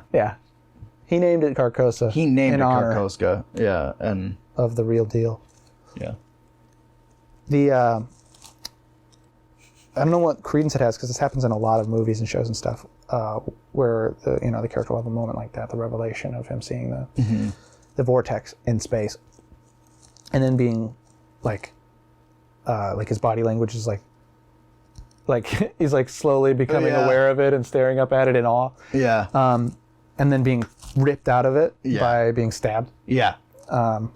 That's a very, very common thing in movies, where it's like, the main character is, the sun's in his eyes for a moment, or he's like seeing something that isn't there, or like it's not in every movie, but like it's definitely and then something in reality takes them back. Exactly. Or they like see their dead daughter for a second and then like and then it's like, oh, I gotta be a cop again, and or whatever it is. So that was like, I saw that coming to some extent. Oh yeah. But I don't know, the visual was very, very cool. They obviously can't skimp on those moments in the budget. Yeah. They're pretty important. What do you think about it? About everything? Well, no. About... Do you think it's a vision of his? Do you think it actually, like, he... All right, let me define that. Do you think it was his mind messed up from drugs and it's just another one of his visions? Do you think it's actually there and he could see it? Sure. You know... I don't know. It's interesting because it's important. It's, you know, this is the spinning top, right? At the end of it. Yeah. So it's like they spend the whole show saying, don't believe in Rust. He's drug addict, crazy man, sees stuff. And then he sees a thing that's higher fidelity, let's say, than his other visions. Yeah. And then all of a sudden you're like, is it real? Isn't that interesting? It could be real. Crazy guy could have just been a crazy guy exposed to it. And, you know, Rust was a less crazy guy exposed to it. And I mean, it's interesting too, because like he starts having these experiences that we become privy to through the story after the first case, right? Yeah. And, you know, it's not important what he saw before. Yeah. It's never talked about other than that he had visions. Yeah. Because Rust talks about writing them off, being drug-induced hallucinations and stuff like that. And then talks about the new ones he experienced as being different. Yeah. Because they were more lucid. Right. And he knew that they weren't hallucinations, as how he put it in the interview. So, I mean, there's something interesting going on there, right? Like, it's implying that it's just weird for me to, like, say that it's real when there's a lot of weird moments in the show that sort of say it's only happening to two people's lives. Right. Like the daughter scenes that we were talking about, where they suddenly get really creepy and, like, she's starting to make her dolls do weird things and, like, and the dad has to deal with that, but it's all vaguely related to the actual case and the stuff that they're dealing with. Yep. And then there's the weird scenes where he throws the crown in the tree and, like, we're getting this, like, regal royal imagery and of it being like a faded, forgotten thing that's still in the tree years later. And so it's interesting to some extent that, like, you if you want to take, like, its real approach, you say it's having an effect on things that aren't directly involved. Yeah. Right? Like, it's affecting the kids. They're completely unaware of the case and its details at all. Yeah. And yet they are experiencing or emulating details from it or like information. And so I don't know, it's just that none of the rest of the world does, right? It's only them and their families. And obviously that's the lens in the story that we were given. Yeah. Like, the story is being told from both of their, like, you know, a number of people's perspectives, but it's all that tight-knit group, right? We don't get to hear about, you know, bumfuck nobody who happens to live close to all this stuff that it just went down, you know? Yeah, right. And, like, the perspective of all the other detectives working those cases, we get one person's insight there on the boat, and it's basically about how he doesn't know Jack Dill because he just followed chain of command and didn't question it. Exactly. And, like, so, like, nothing weird's happening in his life. It's just those two guys. And why is it those two guys? Because if you stare into the abyss long enough, it stares back, Joey. Yeah, I heard that once somewhere.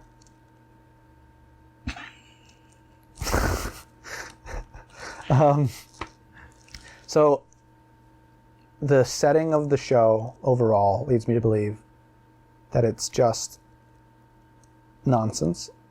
Okay. Because it's important that only Rust experiences that. Yeah. Gets stabbed. Marty comes in to try and save the day and misses two of his 3 shots or whatever. Or he hits 2 of the 3, I don't remember. Yeah. I know he visually receives 1 shot to the arm or the upper shoulder, chest. Yeah. But the rest didn't connect, and then had the perfect hammer throw that ever existed ever. Didn't like that so much. It's fine. It's just like very clearly out of Halloween. Yeah. You know, more of the Michael Myers stuff there. Dual wielding weapons like a fucking Skyrim character. But yeah, it's important that, you know, Marty didn't experience that. He didn't have a moment of silence in the antechamber. Mm-hmm. You know, he didn't have the journey of the, you know, all the mumblings of Carcosa and acolytes leading up to it. He wasn't as steeped in the case as Rust was. Right.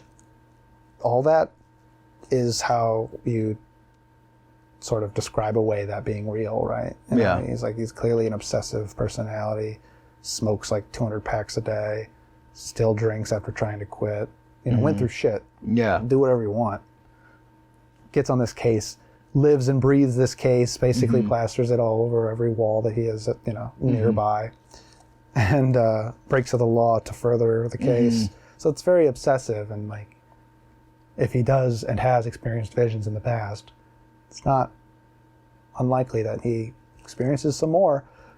The only thing that, you know, makes that question is the actual thing he saw. Right. Right. I mean, it's interesting. Like, this is the kind of thing that I want the further seasons to expound on. I want more people to see that thing. Right. Because then I'm like, oh. Yeah. Now we're talking. Yeah. You know, more humans have experienced, and we've been privy to that. Yeah. I've been informed that season 2 doesn't do that. So we're going to work around that. Yeah. We'll tell you how we're going to do that in a sec. But if season 3 revisits it, I want new characters experiencing black stars. Let's go. Yeah. You know, that'll be exciting. But until then, I'm happy to concede to it being nonsense, right? Okay. You know, madness fueling, you know, a sleep-deprived drug addict, you know. Sure. It's like when people ask, well, they don't usually ask. People generally have their own opinions about this sort of stuff. When I'm in conversations with people about ghosts and experiences people have, I am of the camp that it's not a real entity, not because like your experiences are invalid, but instead because the human body is very, very prone to malfunction and what's the word? I just said it, hallucination. Yeah. You're just built to not get all the information.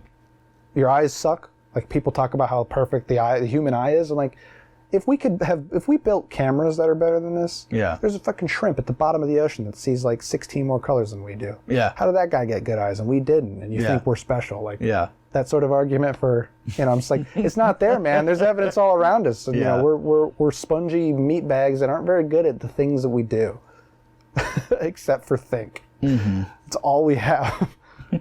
We don't even, like, other things have opposable thumbs. Yeah. You know, monkeys are like at the cusp of making rudimentary tools. Like, they're so fucking close. Yeah. They're banging shit together. They're just at the brink of that. Let them go on for a little while. They're not going to do it because we keep them in captivity for the most part, but I don't know. It's just the human body is very fallible, and experiences like that are valid to the people having them. You know, let it change your life or whatever, but you're not going to. It's not enough evidence to convince me of a truth, or, you know, unless you can back it up. Sure. Right. Yeah. And all the evidence that Rust gathers through this is basically evidence to solve a case and not evidence to prove, because he has internal doubt about the things he's seeing, and he knows that they're inherently wrong, or, you know, something's this isn't real. You know, I have to you know, rub my eyebrow because that gets rid of it, maybe, or it's maybe a feedback loop where he thinks it is helping, and then it just happens to go away when he starts doing that because he becomes cognizant that he's seeing some crazy shit. Right. So yeah, I don't know. I feel like you maybe differ in that opinion. Well, I mean, obviously the lover of. I want it to be real. That'd be great. Yeah. I just don't think this, and that's great that it doesn't. By the way, I don't want to sound like a curmudgeon, but I don't think this supplies enough to warrant me going, yeah, there's some crazy stuff going on. Right. No, I think, like, I very, very, very much appreciate the fact that it leaves the question unanswered. Yeah, absolutely. What are we doing here? You know? Exactly. Like that is the whole reason we're doing this, and that's the whole reason this did it well. That's the wholly best thing about Lovecraftian writing in general. Well, yeah, this one was especially cool. It's like, right, they had a partner duo or a relationship, but one of them actually doesn't fucking matter for the Lovecraftian experience, which is Marty. Yeah. All the filler episodes, guess who they're about? Yep. Fucking Marty. And then we go back to Rust, and he's like steeped in this case. He's fully invested. He's going crazy. He solves the fucking case, kills the guy who did it, and only found more questions for himself. Yep. You know? Yeah. So that's, for the character, that's super cool. Yeah. But from my point of view, it wasn't about me discovering whether that was the case. The moment they opened the trailer where the kids were, and there wasn't some weird, horrible beast that was created, some elder beast or something. Yeah. That, there was nothing, there's no other evidence that was like, his visions are pretty reliable, right? It's like, no, we've seen a few that just are visions. They didn't point to anything, Yeah. You purposefully seeded doubt in my head that his visions are unreliable. Yeah. And then he sees something at the very final episode. Yeah. Yeah. So yeah, that would just generally be my take on the whole thing. I'm definitely interested to see where the universe goes. With like season 3 and stuff. Yeah. It still doesn't take place in the same time period. But as long as it's the same universe, if we get some payoff in that regard, I don't even need them to mention like anything from this. But like if it's the same subject matter, the underlying subject matter, then I'm interested, Yeah, I don't know a lot. I just know that it revisits some of the similar themes. Sure. Rather than... And maybe it's just a show about weird stuff, right? And like this one just happens to be Eldritch. Yeah. And like the new one is maybe about ghosts. It's like it's still supernatural in some way, but it isn't quite Eldritch and theming. But if it continues on this thread of reasoning in this universe that they're sort of implying or crafting, and they just have a different group of people or a different person also have a window into that truth, and it speaks to something greater between both seasons, I'm in for that. Sure. I'm also in for another closed loop of a similar experience that is unrelated to, so don't get me wrong there. Right. But yeah, that'll be very exciting.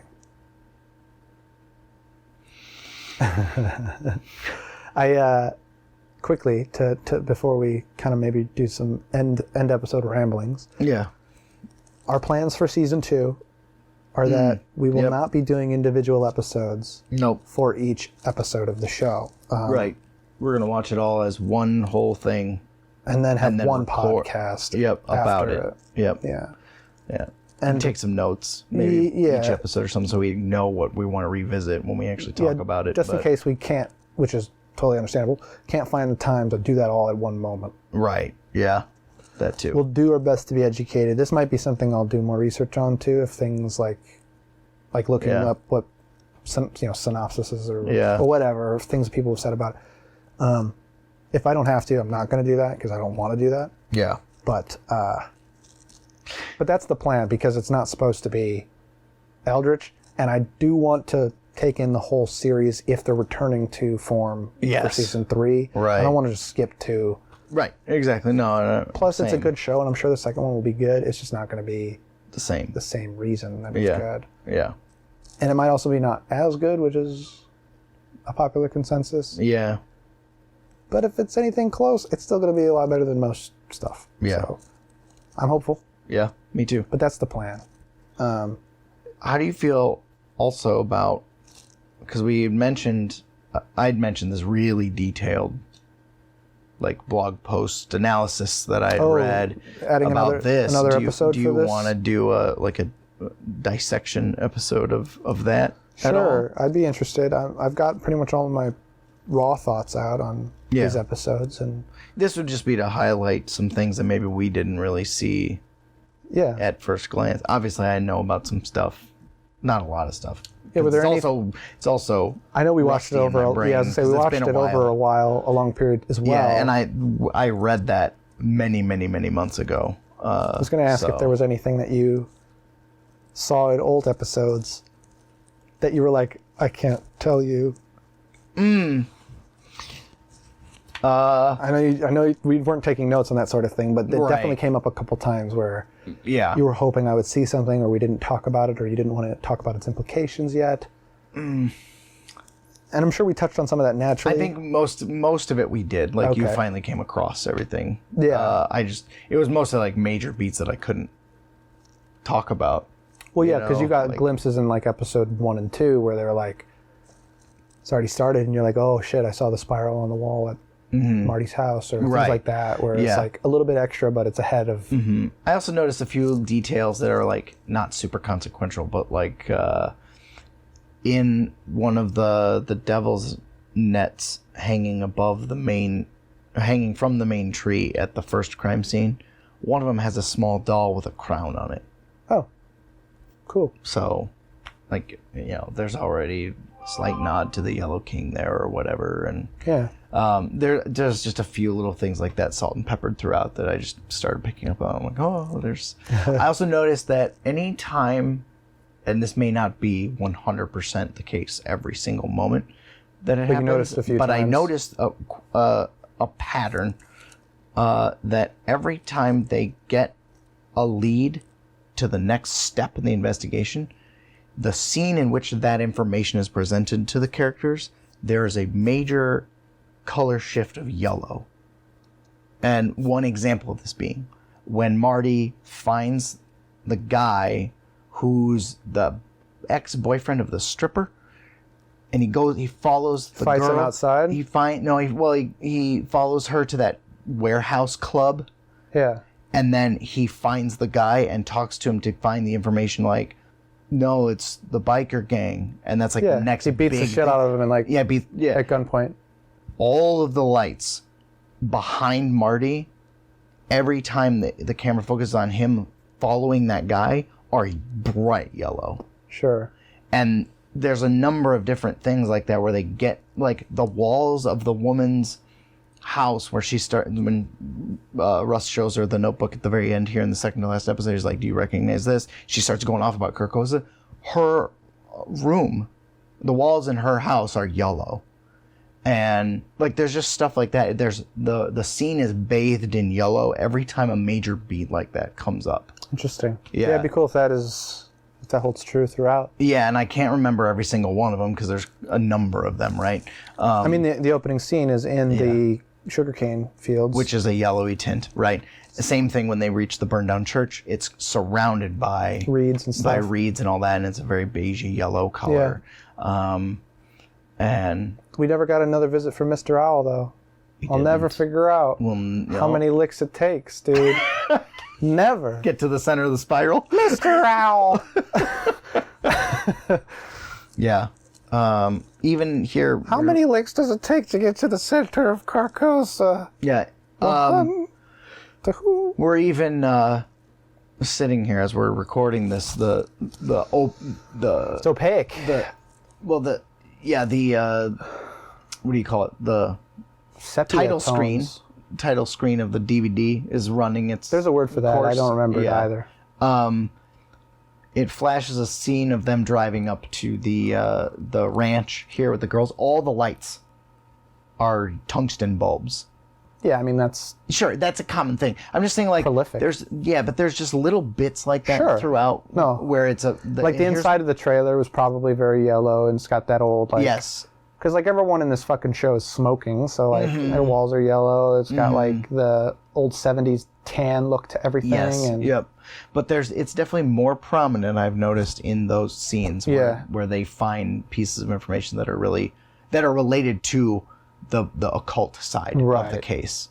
And I thought that was an interesting if any of that shows up in the even numbered episodes where it's like focused on Marty's home life. Oh, yeah.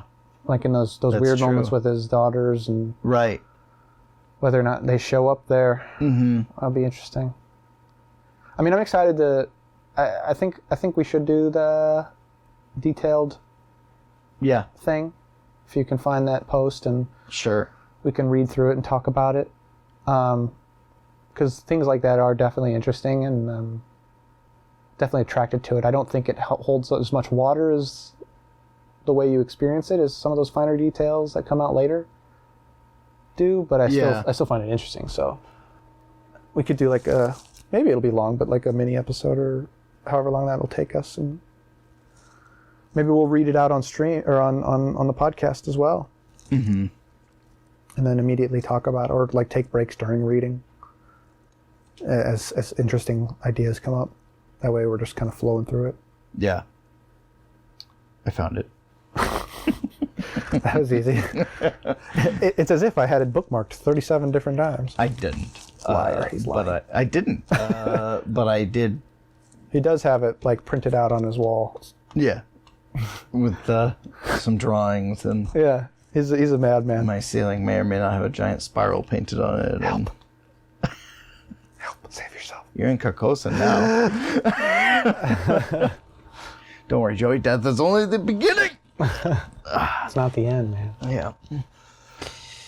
I final thoughts though, unless you got like another finer detail you want to. No, I think this is good for now. If we do the other episode where we can dissect some of the finer stuff, get in the nitty gritty. Yeah, and talk about all the cinematics that happened that imply different things and tie into what's going on. Yeah, did you feel that? I asked you as I was asking in those moments, in the episodes where they happened, but the actual like, did you feel that more deeply after? Because when I said that it was pretty early on about the environment being a character. Yeah. Did you feel that like more deeply? Yes, because like supported later. As the show goes on, and especially when they are older now and they meet back up and then they're driving around doing all their reconnaissance, like their secondary reconnaissance basically. Yeah. The bayou and the surrounding areas more overgrown and gnarly and just like encompassing everything, right? Just like how this case has encompassed them. Yeah. And like it's become so thick and twisted and... like a moss. Yep. Yeah, it's just... Yeah, it very much like the environment itself grows and grows and grows the way the story does. But I also mean like in the way that it's delivered to us, as a character to create ambiance or to create setting and scene. Yeah, I think so. Yeah. Did it for you? Yeah, no, I mean, I was the one who brought it up earlier in some of those early episodes. Know if that stayed true for you. Definitely did. They didn't do as many shots. No. There's less shots focus overall. on it as a character like they did a couple times in previous episodes. But they did it a lot in these last two. Yeah. They did it like 3 or 4 times. So it was nice to see that pay off. I was just curious if that was like in your head while you were watching. Yeah, it was. Definitely. But yeah, overall opinions of the show are positive. I liked the experience it gave for the cast and this conversation. And the show's great. And it's acted really well and shot really well. Yeah, production overall is off the charts. The characters' synergy between Marty and Rust is top-notch, very funny. Which is kind of something I think the show would be much worse without. Yeah. Because the character of Rust is, like I said before, teetering on unbelievable. He's a bit out there. Like, sure, it's plausible, and like, some people, believe portions of what he has to say. But like, he's like every person you don't want to meet at a party. Yeah. And get stuck in a corner with, all wrapped into one human. Yeah. And which is probably, I'm sure there's like a couple people out there. Shout out to you guys who are like that. But I think without the humor, he becomes far less enjoyable as a character because you have the character there who is openly mocking him while we're sitting here taking him seriously. Right. And that's a nice balance to draw. So it was good in that regard. But yeah, I like the show a lot. Good. I'm glad. Glad that you got I'm really excited for season 2 to ruin my opinion of it. Just kidding. I think I'm the only one who's the most hopeful for it. Mostly because I don't know. I'm gonna go in indifferent. I've obviously read a ton of negative reviews of it, but I don't know any details about it. So I'm going in completely with an open mind. Well, I also like myself a good cop show. Like I'm absolutely. Yeah, so. That's I'm hoping that it's like you said. If it's even half as good as this, it's several notches above everything else. Absolutely. So, And I really like the two actors in the next one too. So I mean, who is it again? It's Colin Farrell and Vince Vaughn. So, oh yeah. And Rachel McAdams is in it as well. Have you seen the new? They're not new. Have you seen the Guy Ritchie Sherlock Holmes films with Robert Downey Jr.? Yeah. She's his love interest. Okay. She's done a million things, but that's I don't know why that's the one that came to mind. Well, I know it. Yeah. I saw those movies on Christmas Day. Well, there you go. When they came out. Okay. Yeah. Her. She's in it. Got it. So. Okay. Sure. Yeah. Cool. And I was also remiss. I said way earlier in this cast, in one of the episodes about this show, that in season 3 we got some new people. The main guy in season 3, I'm going to butcher his name, so I'm not even going to say his last name is Ali. He is nominated for awards, so he's not like new. He's not completely fresh blood. Yeah. Well, I mean, that doesn't mean he's not fresh blood. That just means he's really fucking good. Right, but I definitely recognized him when I now revisited to watch a trailer for it. Trailers are bad. Avoid trailers, kids. Well, I only watched it to see. He says that now, but he knows everything. Look at him. I could see it in his eyes. What I did was a trailer comparison. I went back to watch what the original trailer for this looked like. I haven't watched that either. By the way, there's a lot of cut stuff from this that they showed in the trailer. That's the way you do it. If you're going to make a trailer, don't put any of that fucking shit in the... Right, but it makes me sad because there's a lot of scenes of them taking her body down from the position that it's in. At the tree? Yeah, and like investigating that more. Sure. They focused pretty heavily on that as opposed to the other stuff. Okay. So, but yeah, there's others. I watched that trailer and then watched the season 2 trailer and then watched the season 3 trailer. How's the season 2 trailer? Fine, pretty cop drama showy. Okay. Yeah, so. All right, well. But it looks, I mean, production-wise, looks on the same level in terms of cinema quality. At the very least, we'll have a lot to talk about in that regard. Yes. On the cast here. Yeah, but. It's also not going to be the first time that we watch something for this that maybe doesn't pan out to be, supernatural. This one I think is just important as a through line, and for posterity's sake. But there's some other stuff that's maybe borderline, doesn't quite fit into the theme. But as long as it asks questions, I'm there. And, Same, I'm okay with breaking that minor rule we set for ourselves. Yeah, if there's stuff that opens up discussion, at least that could be guided in that direction. Yeah, we like mysteries. We like being steeped in mysteries. Yeah. And the mystery doesn't spend any time to hold our hand. That's what we want. Yeah. Basically. Yep. That's what we're going to do. Otherwise, we'd have no content. We'd be like, all right, we just watched Lord of the Rings. And we're going to reiterate that movie to you since there's no nuance in it. Yeah.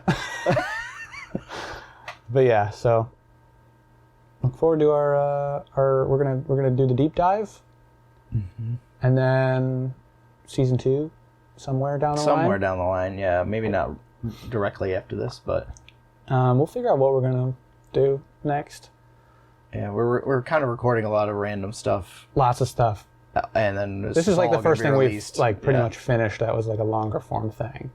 Right, because I started doing I'm in the middle of a playthrough, depending on when you hear this. Yeah, well, he'll be playing as recording this, I'm in the middle of playing Darkest Dungeon. Yeah. So that Let's Play will come out at some point. Yeah. But and that will before be this or after this. That will be more deeply episodic than this will probably be. Absolutely. Slightly shorter form. Yeah. I don't want to go too short on those. No. So we'll see exactly what that pans out to be. I think each one's been roughly 30 minutes to an hour in terms of recording time for each. I have no memory of this place. Yeah, because we've been doing it like dungeon by dungeon. That's true, yeah. And so it's been about that amount of time per. So yeah, I guess it's like not too much shorter than this, but yeah, because our shortest ones of these was maybe 25 minutes, and this one being those one are of the even longer numbered ones. Episodes.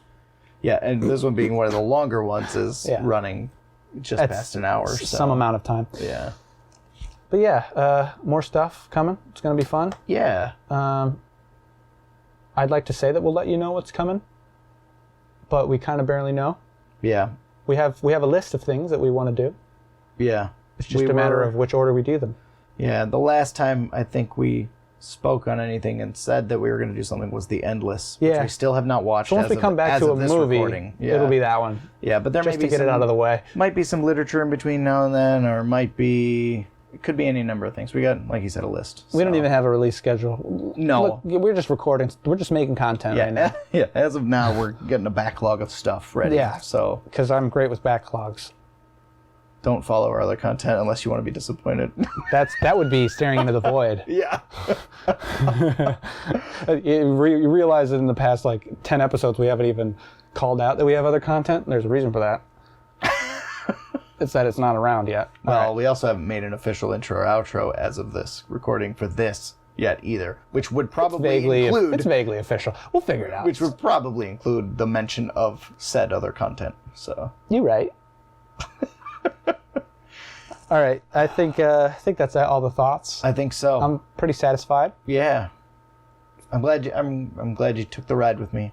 Yeah, I had fears about potential disappointing endings and ways they could have taken it, and you weren't, huh? This was pretty good. This was nice. It didn't leave all the questions unanswered. Yeah, but it gave it instead of asking questions, which is an interesting take, it seeded doubt, and that's something that has value. Yeah. But yeah, fun stuff. Either way, I just like talking about stuff. Me too. It's like a know-it-all who doesn't know very much. That's me. An idea man. Yeah, I'm the idea guy. I just tell people things that they should do because I have no skills. No marketable ones, anyways. All right. Until next time. Yeah, don't stare too long. Or do. I don't know why that's catching on. All right. See you later, everybody. This episode was recorded on February 4th, 2019. Our next episode will actually be about a fan theory that Josh has dug up from the depths of the internet. Yeah, just a visual analysis of all the shots and the presentation of the show. Yeah, and that will air at 4 p.m. On Wednesday at January 15th, 2020. If you want to stay up to date with all these episodes, drops, and announcements and other things that we are interested or are doing, we have a Twitter. You can follow us at. We also have a YouTube where we are currently also posting Let's Play content of video games of also cosmic horror theming. We have a website where all this content is aggregated. That is thevoidstaresback.com, and you can contact us directly on there or via email, and all of these links can be found below in the show notes and description.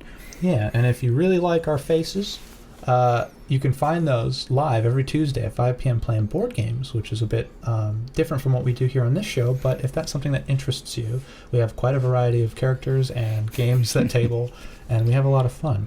So that can be found at twitch.tv/cardboard on tap, the link of which will also be in the description. Yes. And if you are interested at all in supporting us, we do have a Patreon. Any amount of money is more than appreciated. But to give back, at the base tier, we are doing readings of H.P. Lovecraft's written work in an audiobook form. So we will be posting episodes about those written works the month that we do the reading. And so if you don't like to read or you don't have the time, but you want to stay up to date on those conversations before the episodes air, that's a little something that we do for you for supporting us. And we'll have an edited cut of the whole thing, so it'll be audiobook straight into our conversation too. Yes. So if that's something that you prefer to have, you can gain access to that exclusively on the Patreon. Yeah, and we just appreciate any amount of support you guys can or are willing to give. Absolutely. Thank you.